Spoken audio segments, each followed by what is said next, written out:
Hi. Hello. నమస్తే. చాలా రోజుల తర్వాత కనపడుతా ఉన్నాను. ఇప్పుడు గూడా సందర్భం వచ్చింది గాబట్టి కనపడుతున్నాను. ఏదో ప్రత్యేకమైన రోజులు కొన్నుంటాయి గదా! అలా మనల్ని తలుచుకునేవాళ్ళు, మనల్ని గుర్తించేవాళ్ళు ఉన్నప్పుడు కొన్ని కొన్ని ఇలాంటి సందర్భాలు వస్తుంటాయి.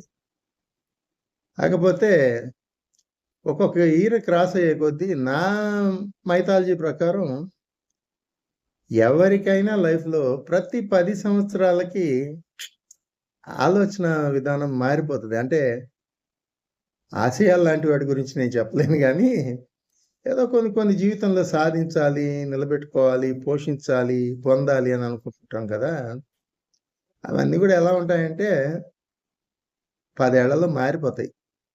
ఆ తర్వాత అప్పుడేందో చాలా పీకుతుండేది గానీ, ఇప్పుడేం అంత అనిపించట్లేదు అంటాం అనమాట. ఫర్ ఎగ్జాంపుల్ నాదే జెప్తాను. కొంతకాలం క్రితం వరకు అంటే అంత సోత్కర్ష చెప్పుకోకూడదు గదా! అందుకని. ఏదైనా చేయాలంటే చాలా కాన్ఫిడెంట్‌గా ఇట్స్ మీ అనేవాడిననమాట.